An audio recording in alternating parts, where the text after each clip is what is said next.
জয় যিশু। আজ ২৯শে আগস্ট। আজ মাতা মণ্ডলীতে পালন করা হচ্ছে দীক্ষাগুরু যোহনের শহীদ মৃত্যু দিবস। প্রথম পাঠ প্রবক্তা জেরেমিয়ার গ্রন্থ, ১ অধ্যায় ১৭ থেকে ১৯ পদ। প্রবক্তা জেরেমিয়ার মতো দীক্ষাগুরু যোহন জুদেয়ার রাজার সামনে মাথা তুলে দাঁড়িয়েছিলেন।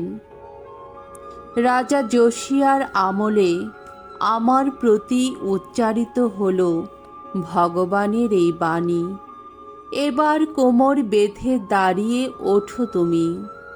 আমি তোমাকে যা কিছু বলতে বলবো, এই দেশের মানুষকে সবই বলবে তুমি।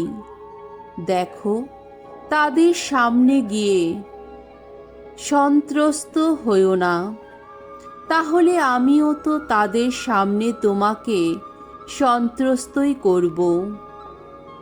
জেনে রেখো, আজ আমি তোমাকে করে তুললাম শক্ত প্রাচীরে ঘেরা একটি নগরীর মতো, লোহার স্তম্ভেরই মতো, ব্রোঞ্জের প্রাকারেরই মতো, যাতে তুমি এই গোটা দেশের সামনে জুদা এলাকার যত রাজা, নেতৃজন ও যাজকের সামনে এবং দেশের জনগণেরই সামনে দাঁড়িয়ে থাকতে পারো।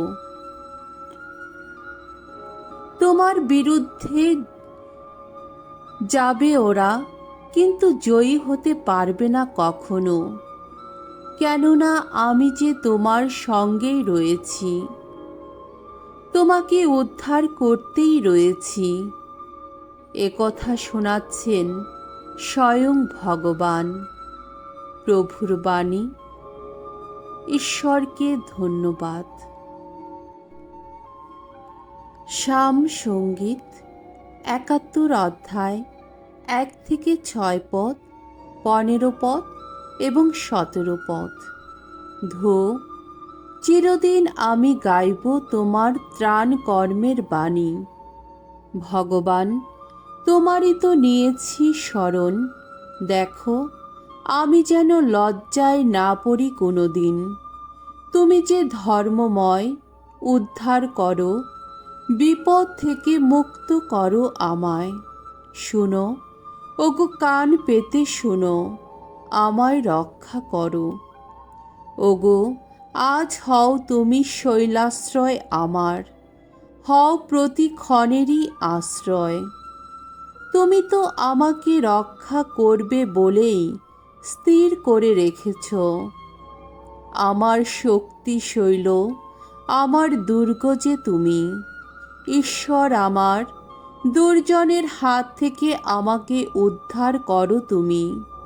ওগো প্রভু, তুমি তো আমার আশা। ওগো ভগবান, যৌবন থেকেই আমার ভরসা তুমি। জন্ম থেকে নির্ভর করেছি আমি তোমারই ওপর। মাতৃগর্ভ থেকে তুমি তো পালক আমার। কত ধর্মময় তুমি, আমার কণ্ঠ ওগো সেই কথা বলে যাবে সারাদিন ধরে। বলে যাবে বারবার তোমার সেই ত্রাণ কর্মের কথা। হে ঈশ্বর, তুমি তো আমার সেই যৌবন থেকে দীক্ষিত করেছ আমায়। আজও আমি সকলকে জানিয়ে যাই তোমার অপূর্ব যত কীর্তির কাহিনী। বাণী বন্দনা, মথি ৫ অধ্যায় ১০ পদ। জয় জয় প্রভুর জয়। ধর্ম পালনে নির্যাতিত যারা, ধন্য তারা ধন্য। স্বর্গরাজ্য তাদেরই, আহা তাদেরই। জয় জয় প্রভুর জয়। মঙ্গল সমাচার। মার্ক রচিত মঙ্গল সমাচার ৬ অধ্যায় ১৭ থেকে ২৯ পদ। দীক্ষাগুরু যোহনের মৃত্যু কাহিনী। রাজা হেরোদ একদিন লোক পাঠিয়ে যোহনকে গ্রেপ্তার করেছিলেন এবং তাকে শেকলে বেঁধে কারাগারে আটকেও রেখেছিলেন। আর তা তিনি করেছিলেন নিজের ভাই ফিলিপের স্ত্রী সেই হেরোদিয়ারই মুখ চেয়ে, যে হেরোদিয়াকে তিনি বিয়ে করেছিলেন। কেননা যোহন হেরোদকে বারবার বলেছিলেন, আপনার কিন্তু নিজের ভাইয়ের স্ত্রীকে ভোগ করার অধিকার নেই। তাই যোহনের ওপর হেরোদিয়ার একটা আক্রোশ ছিল। যোহনকে হত্যা করার ইচ্ছাও তার ছিল, কিন্তু তা করা তার পক্ষে সম্ভব হচ্ছিল না। কেননা হেরোদ যোহনকে সম্ভ্রম করতেন।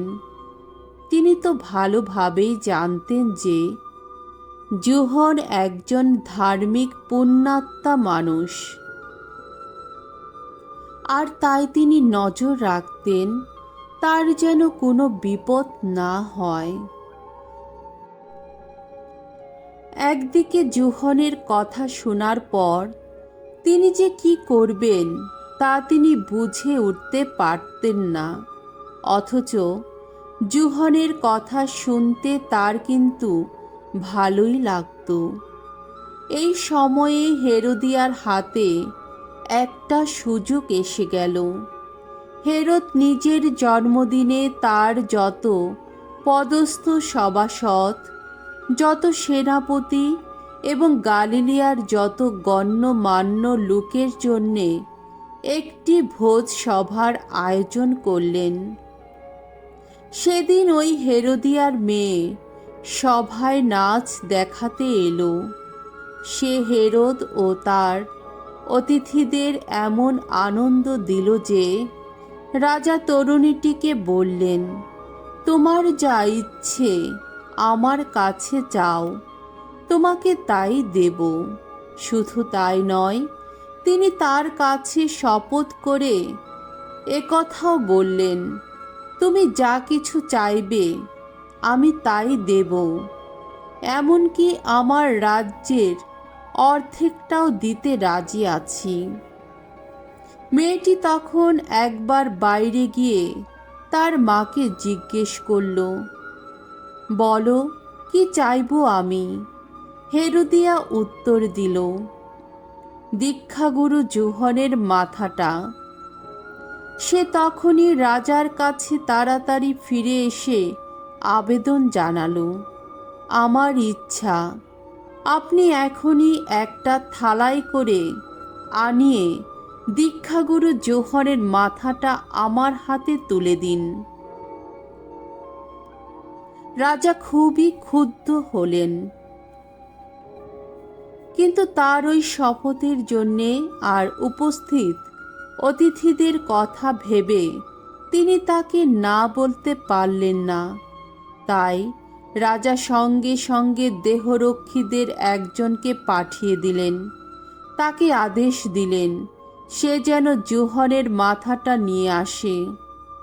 সে তখন গিয়ে কারাগারেই যোহনের শিরচ্ছেদ করল। তারপর থালায় করে তার মাথা নিয়ে এসে সেই তরুণীটির হাতে তা তুলে দিল। আর সেই তরুণীও আবার তার মায়ের হাতে তা তুলে দিল। তখন এই খবর পেয়ে যোহনের শিষ্যেরা এসে তার মৃতদেহটি নিয়ে গেলেন আর তা রেখে দিলেন একটি সমাধি মন্দিরে। প্রভুর মঙ্গলময় বাণী। খ্রিস্ট প্রভু তোমার প্রশংসা হোক।